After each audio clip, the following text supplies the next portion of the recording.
प्रणाम जय जगन्नाथ मो मातृभाषा चैनल को आपण मानक हार्दिक भाव स्वागत।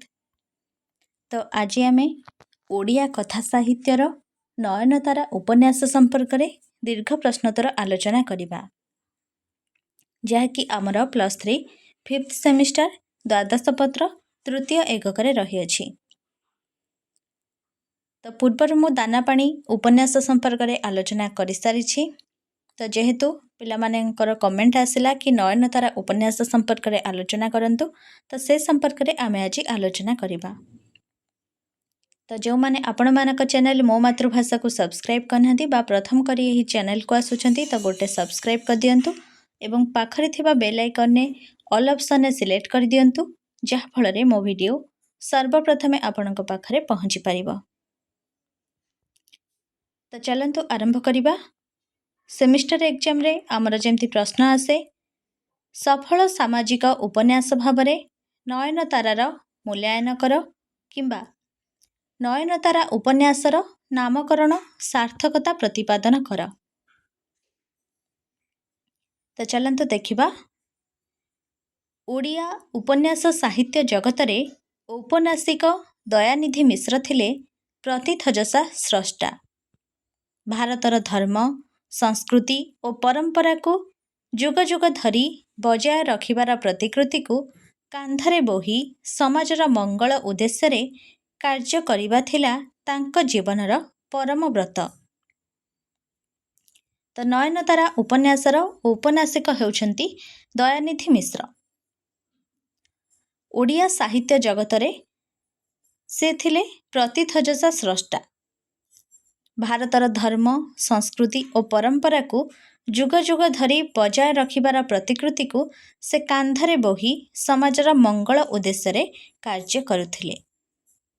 तो आलोच्य नयनतारा उपन्यासटी सामाजिक पटभूमि उपरे पर्यवसित सामाजिक घटनार वास्तव रूपायन को पाठक मानक दृष्टि आकर्षण पूर्वक औपन्यासिक सतर्कतार सह कहानी चरित्र को सुंदर भावे अवतारणा करिछंती। उपन्यासर नामकरण संपूर्ण रूपे नारी कैंद्रिक।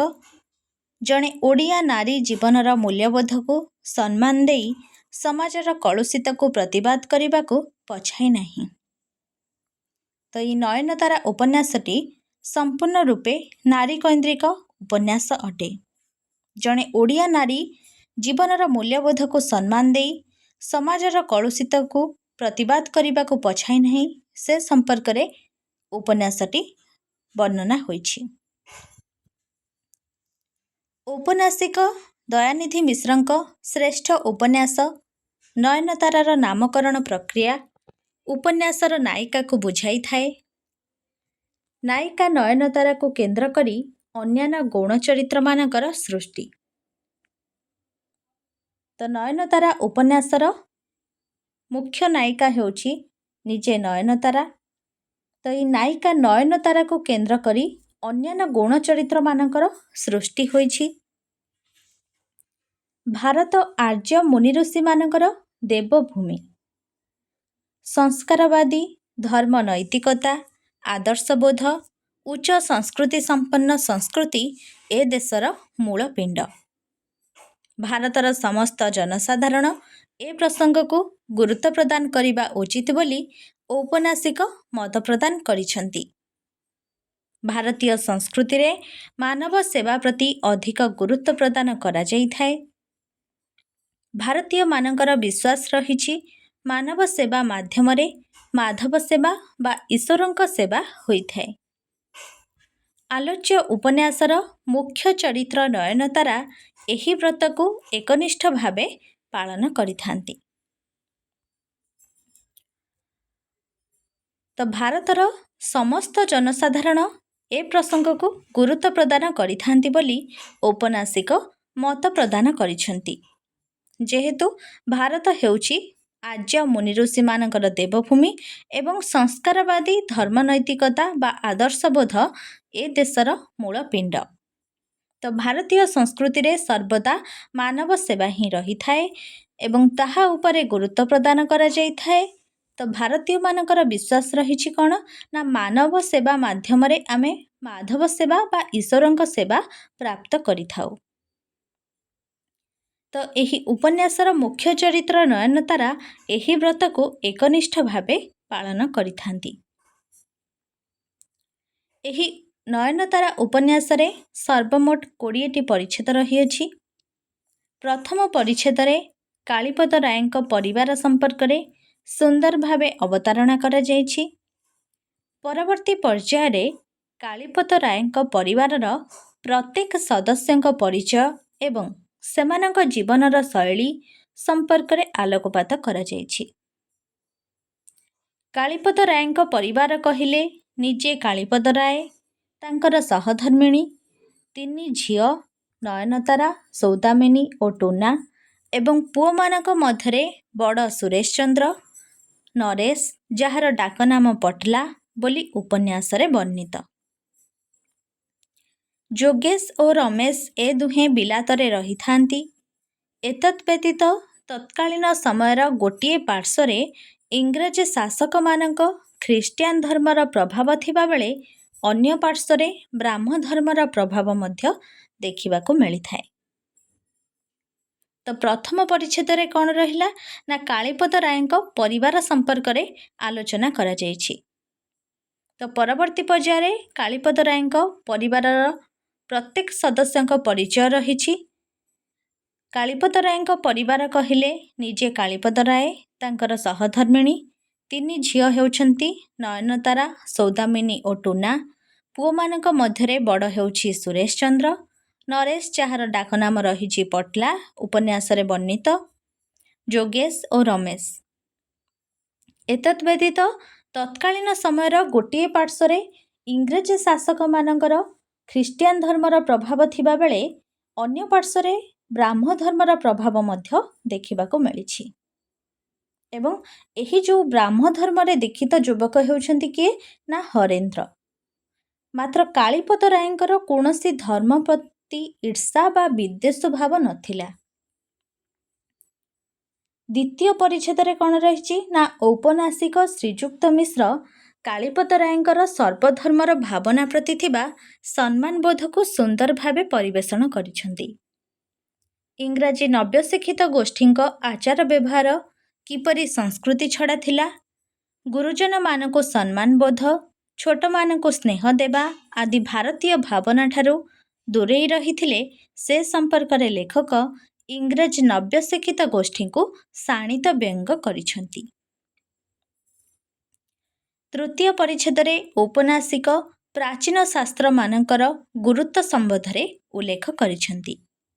ଉପନ୍ୟାସରେ ନୟନତାରା ପ୍ରାଚୀନ କାଳର ଲୋକମାନଙ୍କର ଧର୍ମବିଶ୍ୱାସ ଉପରେ ଗୁରୁତ୍ୱ ଆରୋପ କରିଛନ୍ତି। ଅତୀତ କାଳରେ ଲୋକମାନେ ଧାର୍ମିକ ଓ ନୈଷ୍ଠିକ ଥିଲେ। ସନ୍ଧ୍ୟା କାଳରେ ପୂଜା, ହୋମ, ତର୍ପଣ ଆଦି କରୁଥିଲେ। ମାତ୍ର ଆଜିର ସମୟରେ ଏସବୁ ଉପଚାର ଦେଖିବାକୁ ମିଳୁନାହିଁ। ନୟନତାରାଙ୍କ ମତରେ ଦୁଃଖ କଷ୍ଟରେ ରହି ଈଶ୍ୱର ଆରାଧନା କଲେ ଭକ୍ତିଭାବ ଜାଗ୍ରତ ହୋଇଥାଏ। ମାତ୍ର ନୟନତାରାର ମତାମତକୁ ଖଣ୍ଡନ କରିଛନ୍ତି ହରେନ୍ଦ୍ର। ଏହିପରି ଭାବରେ ଚତୁର୍ଥ ପରିଚ୍ଛେଦଟି ଗତିଶୀଳ ହୋଇଛି। ତ ତୃତୀୟ ପରିଚ୍ଛେଦରେ କ'ଣ ରହିଲା ନା ପ୍ରାଚୀନ ଶାସ୍ତ୍ରମାନଙ୍କର ଗୁରୁତ୍ୱ ସମ୍ବନ୍ଧରେ ଉଲ୍ଲେଖ ରହିଛି। ତ ଚତୁର୍ଥ ପରିଚ୍ଛେଦରେ ରହିଲା କ'ଣ ନା ନୟନତାରାଙ୍କ ମତରେ କି ଦୁଃଖ କଷ୍ଟରେ ରହି ଈଶ୍ୱରଙ୍କ ଆରାଧନା କଲେ ଭକ୍ତିଭାବ ଜାଗ୍ରତ ହୋଇଥାଏ। ଅତୀତ କାଳରେ ଲୋକମାନେ କିପରି ଧାର୍ମିକ ବା ନୈଷ୍ଠିକ ଥିଲେ ବା ସନ୍ଧ୍ୟା କାଳରେ ପୂଜା, ହୋମ, ତର୍ପଣ ଆଦି କରୁଥିଲେ। ମାତ୍ର ଆଜିର ସମୟରେ ଏସବୁ ଉପଚାର ଦେଖିବାକୁ ମିଳୁନାହିଁ। ତ ନୟନତାରା ମନରେ ଦୁଃଖ କଷ୍ଟରେ ରହି ଈଶ୍ୱର ଆରାଧନା କଲେ କିପରି ଭକ୍ତିଭାବ ଜାଗ୍ରତ ହୋଇଥାଏ ସେ ସମ୍ପର୍କରେ ନୟନତାରା ବର୍ଣ୍ଣନା କରାଯାଇଛି। ମାତ୍ର ନୟନତାରାର ମତାମତକୁ ଖଣ୍ଡନ କରିଛନ୍ତି ହରେନ୍ଦ୍ର। ଏହିପରି ଭାବରେ ଚତୁର୍ଥ ପର୍ଯ୍ୟାୟଟି ବା ଚତୁର୍ଥ ପରିଚ୍ଛେଦଟି ଗତିଶୀଳ ହୋଇଛି। ପରବର୍ତ୍ତୀ ଦେଖିବା ପଞ୍ଚମ ପରିଚ୍ଛେଦ। ପଞ୍ଚମ ପରିଚ୍ଛେଦରେ କାଳୀପଦ ରାୟଙ୍କ ସାହାଯ୍ୟ ପରାୟଣତାକୁ ପ୍ରକାଶ କରାଯାଇଛି। ଷଷ୍ଠ ପରିଚ୍ଛେଦରେ କାଳୀପଦ ରାୟଙ୍କ ଜୀବଜନ୍ତୁଙ୍କ ପ୍ରତି ଦୟାଭାବ ପ୍ରଦର୍ଶନ କରାଯାଇଛି। ଏତଦ୍ ବ୍ୟତୀତ ନବ୍ୟ ଶିକ୍ଷିତ ଗୋଷ୍ଠୀ ଯୋଗୀମାନଙ୍କୁ ଭଣ୍ଡ ବୋଲି କହିଛନ୍ତି। ବ୍ରାହ୍ମ ଧର୍ମାବଲମ୍ବୀମାନଙ୍କୁ ମଧ୍ୟ ହୀନ ଦୃଷ୍ଟିରେ ବିଚାର କରନ୍ତି। ଦେଶ ନିମନ୍ତେ ଯେଉଁମାନେ ସ୍ୱାର୍ଥ ତ୍ୟାଗ କରି ନିଜ ଜୀବନକୁ ବଳିଦାନ ପୂର୍ବକ ଲୋକମାନଙ୍କର ସେବା କରନ୍ତି, ସେମାନଙ୍କୁ ସୁରେଶ ପରି ନବ୍ୟ ଶିକ୍ଷିତ ଗୋଷ୍ଠୀ ଭିକ୍ଷୁକ ବୋଲି କହିଥାନ୍ତି। ତ ପଞ୍ଚମ ପରିଚ୍ଛେଦରେ କ'ଣ ରହିଲା ନା କାଳୀପଦ ରାୟଙ୍କ ସାହାଯ୍ୟ ପରାୟଣତାକୁ ବର୍ଣ୍ଣନା କରାଯାଇଛି। ତ ଷଷ୍ଠ ପରିଚ୍ଛେଦରେ ରହିଲା କାଳୀପଦ ରାୟଙ୍କ ଜୀବଜନ୍ତୁଙ୍କ ପ୍ରତି ଥିବା ସ୍ନେହ ଶ୍ରଦ୍ଧା ବା ଦୟାଭାବ। ତ ନବ୍ୟ ଶିକ୍ଷିତ ଗୋଷ୍ଠୀ ଯୋଗୀମାନଙ୍କୁ କିପରି ଭଣ୍ଡ ବୋଲି ବିବେଚନା କରାଯାଇଛି ଏବଂ ବ୍ରାହ୍ମ ଧର୍ମାବଲମ୍ବୀମାନଙ୍କୁ ମଧ୍ୟ ହୀନ ଦୃଷ୍ଟିରେ ବିଚାର କରନ୍ତି, ଯାହାକି ଷଷ୍ଠ ପରିଚ୍ଛେଦରେ ବର୍ଣ୍ଣନା କରାଯାଇଛି। ଏବଂ ଦେଶ ନିମନ୍ତେ ଯେଉଁମାନେ ସ୍ୱାର୍ଥ ତ୍ୟାଗ କରି ନିଜ ଜୀବନକୁ ବଳିଦାନ ପୂର୍ବକ ଲୋକମାନଙ୍କର ସେବା କରନ୍ତି, ସେମାନଙ୍କୁ ସୁରେଶ ପରି ନବ୍ୟ ଶିକ୍ଷିତ ଗୋଷ୍ଠୀ ଭିକ୍ଷୁକ ବୋଲି କହିଥାନ୍ତି। ସପ୍ତମ ପରିଚ୍ଛେଦରେ ରହିଲା ନୟନତାରାର ଜନ୍ମଦିନକୁ ଧୁମଧାମରେ ପାଳନ କରାଯିବା ପ୍ରସଙ୍ଗ ବର୍ଣ୍ଣିତ ହୋଇଛି। ଅଷ୍ଟମ ପରିଚ୍ଛେଦରେ ହରେନ୍ଦ୍ରର ସାହସିକତାର ବର୍ଣ୍ଣନା କରାଯାଇଛି। ଗଙ୍ଗାରେ ବୁଡ଼ି ଯାଉଥିବା ଜଣେ ନାରୀକୁ ସେ ଉଦ୍ଧାର କରିଥିଲେ। ହରେନ୍ଦ୍ରର ଏପରି ସାହସିକତା ଚାରିଆଡ଼େ ପ୍ରଚାର ହେବାକୁ ଲାଗିଲା। ଏପରିକି ସ୍ଥାନୀୟ ଖବରକାଗଜରେ ମଧ୍ୟ ପ୍ରଶଂସାର ସହ ଓଡ଼ିଆ ଯୁବକର ଅପୂର୍ବ ସାହସ ଶୀର୍ଷକ ଲେଖାଟି ମଧ୍ୟ ପ୍ରକାଶ ପାଇଥିଲା। ତ ଅଷ୍ଟମ ପରିଚ୍ଛେଦରେ ରହିଲା ହରେନ୍ଦ୍ରର ସାହସିକତା। ସେହିପରି ନବମ ପରିଚ୍ଛେଦରେ ନାରୀ ଏକାଧାରରେ ଭଗ୍ନୀ, ଜାୟା ଓ ମାତା, ଏତଦ୍ ଅତିଥି ଦେବ ଭବ ଗୁଣଟି ନାରୀଠାରେ କିପରି ଦୃଶ୍ୟମାନ ହୋଇଥାଏ, ତାହା ନୟନତାରା ଚରିତ୍ର ଜରିଆରେ ଔପନ୍ୟାସିକ ଦର୍ଶାଇଛନ୍ତି। ତ ନବମ ପରିଚ୍ଛେଦରେ ନାରୀ ଉପରେ ପ୍ରାଧାନ୍ୟ ଦିଆଯାଇଛି। ନାରୀ ଏକାଧାରରେ ଭଗ୍ନୀ ଅର୍ଥାତ୍ ଭଉଣୀ ହୋଇଥାଏ, ଜାୟା ଅର୍ଥାତ୍ ପତ୍ନୀ ହୋଇଥାଏ ଓ ମାତା ହୋଇଥାଏ। ଏତଦ୍ ବ୍ୟତୀତ ଅତିଥି ଦେବ ଭବ, ଏହି ଗୁଣଟି ନାରୀଠାରେ ହିଁ ସର୍ବଦା ପରିଲକ୍ଷିତ ହୋଇଥାଏ, ଯାହାକି ଔପନ୍ୟାସିକ ନୟନତାରା ଚରିତ୍ର ଜରିଆରେ ଦର୍ଶାଇଛନ୍ତି। ଦଶମ ପରିଚ୍ଛେଦରେ ପି.ବି. ମୁଖାର୍ଜୀ ହରେନ୍ଦ୍ର ଓ ସ୍କାଉଟ୍ ପିଲାମାନଙ୍କ ବିରୁଦ୍ଧରେ ଆଣିଥିବା କେସ୍ ସପକ୍ଷରେ ଲଢ଼ି ଏମାନଙ୍କୁ ମୁକୁଳାଇଥିଲେ। ଇଂରେଜ ଶାସନ ସମୟରେ ପୁଲିସମାନେ ସାଧାରଣ ଲୋକମାନଙ୍କୁ ଏମିତି ଭୟଭୀତ କରାଉଥିଲେ, ଯାହାର ବାସ୍ତବ ଚିତ୍ର ଆଲୋଚ୍ୟ ଉପନ୍ୟାସରେ ଚିତ୍ରଣ କରାଯାଇଛି। ଉପନ୍ୟାସର ଏକାଦଶ ପରିଚ୍ଛେଦରେ ନୟନତାରାଙ୍କ ପ୍ରତି ବାରିଷ୍ଟର ପି.ବି. ମୁଖାର୍ଜୀଙ୍କ ଆସକ୍ତିର ଭାବନାକୁ ବାସ୍ତବ ରୂପାୟନ କରାଯାଇଛି। ସେହିପରି ଦ୍ୱାଦଶ ପରିଚ୍ଛେଦରେ ନୟନତାରାର ଜନକ ଜନନୀର ସେବା ଶୁଶ୍ରୂଷା କାର୍ଯ୍ୟ ସମ୍ପର୍କରେ ବର୍ଣ୍ଣନା କରିବାକୁ ଯାଇ ଔପନ୍ୟାସିକ କହିଛନ୍ତି, ପିତାଙ୍କର ଭୋଜନ ନିମନ୍ତେ ସମସ୍ତ ବ୍ୟବସ୍ଥା କରିବା, ଭୋଜନ ପରେ ଶୟନ ନିମନ୍ତେ ଶେଯ ବିଛାଇ ଦେବା, ଗୋଡ଼ମୁଣ୍ଡ ଆଉଁସି ଦେବା, ଖବରକାଗଜ ପ୍ରଭୃତି ଆଣି ପଢ଼ି ଶୁଣାଇବା, ଚିଠିପତ୍ର ଲେଖି ପ୍ରାଇଭେଟ୍ ସେକ୍ରେଟାରୀ କାର୍ଯ୍ୟ କରିବା, ଏ ସମସ୍ତ କାର୍ଯ୍ୟ କେବଳ ନୟନତାରା କରିଥାନ୍ତି। ତ ଦ୍ୱାଦଶ ପରିଚ୍ଛେଦରେ ନୟନତାରାର ଜନକ ଜନନୀର ସେବା ଶୁଶ୍ରୂଷା କାର୍ଯ୍ୟ ବର୍ଣ୍ଣନା କରାଯାଇଛି। ସେହିପରି ତ୍ରୟୋଦଶ ପରିଚ୍ଛେଦରେ ମୁଖାର୍ଜୀ ଓ ହରେନ୍ଦ୍ରଙ୍କ ଗୁଣ ସମ୍ପର୍କରେ ଆଲୋଚନା ହୋଇଛି। ଚତୁର୍ଦ୍ଦଶ ପରିଚ୍ଛେଦରେ ସୁରେଶ ହରେନ୍ଦ୍ରକୁ ଆକ୍ଷେପ କରି କହିଥିବା ରାନ୍ଧୁଣୀ ବ୍ରାହ୍ମଣୀ ପ୍ରସଙ୍ଗ କଥାକୁ ରାୟ ପରିବାର ମଧ୍ୟରେ ଆଲୋଚନା ହୋଇଛି। ଏଥିରେ ପରିବାରର ସମସ୍ତ ସଦସ୍ୟ ମନଦୁଃଖ କରିଛନ୍ତି। ସେହିପରି ଉପନ୍ୟାସର ପଞ୍ଚଦଶ ପରିଚ୍ଛେଦ ଧର୍ମ ଓ କର୍ମ ସମ୍ପର୍କରେ ନୟନତାରା ଓ ହରେନ୍ଦ୍ର ମଧ୍ୟରେ ଆଲୋଚନା ହୋଇଛି। ପରମେଶ୍ୱରଙ୍କ କୃପା ପାଇପାରିଲେ କର୍ମରେ ବ୍ୟାଘାତ ଆସିନଥାଏ। ଯିଏ ପରମେଶ୍ୱରଙ୍କୁ ବା ଈଶ୍ୱରଙ୍କୁ ଉପାସନା କରିଥାଏ, ସେ ସୁକର୍ମ ଫଳ ପାଏ। ସେହିପରି ଷୋଡ଼ଶ ପରିଚ୍ଛେଦରେ ଔପନ୍ୟାସିକ ନୟନତାରା, ରାୟବାବୁ ଓ ରାୟବାବୁଙ୍କ ସହଧର୍ମିଣୀଙ୍କର ମନସ୍ତତ୍ତ୍ୱ ବିଶ୍ଳେଷଣ କରିଛନ୍ତି। ତ ପଞ୍ଚଦଶ ପରିଚ୍ଛେଦରେ କ'ଣ ରହିଲା ନା ଧର୍ମ ଓ କର୍ମ ସମ୍ପର୍କରେ ବର୍ଣ୍ଣନା, କିପରି ନୟନତାରା ଓ ହରେନ୍ଦ୍ର ମଧ୍ୟରେ ଆଲୋଚନା କରାଯାଇଛି ଏବଂ ପରମେଶ୍ୱରଙ୍କ କୃପା ପାଇପାରିଲେ କିପରି କର୍ମରେ ବ୍ୟାଘାତ ଆସିନଥାଏ ଏବଂ ଯିଏ ପରମେଶ୍ୱରଙ୍କୁ ବା ଈଶ୍ୱରଙ୍କୁ ଉପାସନା କରିଥାଏ ସେ ସୁକର୍ମ ଫଳ ପାଏ। ତ ଷୋଡ଼ଶ ପରିଚ୍ଛେଦରେ ରହିଲା ଔପନ୍ୟାସିକ ନୟନତାରା, ରାୟବାବୁ ଓ ରାୟବାବୁଙ୍କ ସହଧର୍ମିଣୀଙ୍କର ମନସ୍ତତ୍ତ୍ୱ ବିଶ୍ଳେଷଣ କରିଛନ୍ତି। ସେହିପରି ସପ୍ତଦଶ ପରିଚ୍ଛେଦରେ ଔପନ୍ୟାସିକ ପ୍ରାରମ୍ଭ, ପ୍ରଯତ୍ନ, ପ୍ରତ୍ୟାଶା, ନିୟତାପ୍ତି ଓ ଫଳାଗମ ଏହି 5ଟି ପର୍ଯ୍ୟାୟରେ ବିଷୟବସ୍ତୁକୁ ଗତିଶୀଳ କରିଛନ୍ତି। ସୁରେଶ ଓ ଯୋଗେଶ କଟୁଭାଷା କହି ହରେନ୍ଦ୍ରକୁ ଘରୁ ବାହାର କରିଦେଇଛନ୍ତି।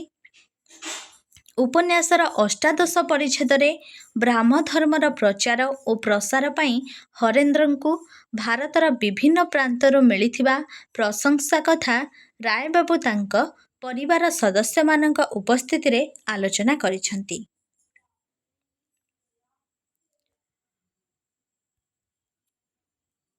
ଊନବିଂଶ ପରିଚ୍ଛେଦରେ ଔପନ୍ୟାସିକ ନାଟକୀୟତା ମାଧ୍ୟମରେ ପରିସମାପ୍ତି ଆଡ଼କୁ ଟାଣିଛନ୍ତି। କାଳୀମାଙ୍କୁ ଦର୍ଶନ କରି ଯାଇଥିବା କ୍ଷେତ୍ରରେ ହରେନ୍ଦ୍ରଙ୍କ ମା ନୟନତାରାର ବିବାହକୁ ନେଇ ଆନନ୍ଦିତ ହେବା ସହ ଦୁଃଖ ପ୍ରକାଶ କରିଥିଲେ। ଶେଷ ଅର୍ଥାତ୍ ବିଂଶ ପରିଚ୍ଛେଦରେ ଔପନ୍ୟାସିକ ଉପନ୍ୟାସର ବିଷୟବସ୍ତୁ ଯେଉଁ ଦ୍ୱନ୍ଦ୍ୱାତ୍ମକ ଭାବାବେଗ ନେଇ ଗତି କରୁଥିଲା ତାହାର ସମାଧାନ କରିଛନ୍ତି। ହାଓଡ଼ା ରେଳ ଷ୍ଟେସନରେ ବିଲାତ ଯିବା ନିମନ୍ତେ ଅପେକ୍ଷା କରିଥିବା ହରେନ୍ଦ୍ରଙ୍କୁ ତାଙ୍କର ସମସ୍ତ ବନ୍ଧୁ, ଛାତ୍ରଛାତ୍ରୀ, ବ୍ରାହ୍ମ ସମାଜର ସମସ୍ତ ସଦସ୍ୟ ସମ୍ବର୍ଦ୍ଧନା ଦେବା ପାଇଁ ଉପସ୍ଥିତ ଥିଲେ। ଶେଷରେ ମୁଖାର୍ଜୀଙ୍କ ସହ ନୟନତାରାର ବିବାହ କାର୍ଯ୍ୟ ବନ୍ଦ ହୋଇଛି। ସୁରେଶ ଓ ଯୋଗେଶର ଚକ୍ରାନ୍ତ ଧରା ପଡ଼ିଛି।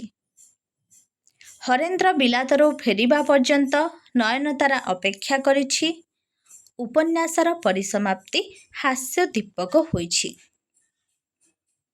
ତ ବିଂଶ ପରିଚ୍ଛେଦରେ ଔପନ୍ୟାସିକ ଉପନ୍ୟାସର ବିଷୟବସ୍ତୁ ଯେଉଁ ଦ୍ୱନ୍ଦ୍ୱାତ୍ମକ ଭାବାବେଗ ନେଇ ଗତି କରୁଥିଲା ତାହାର ସମାଧାନ କରିଛନ୍ତି।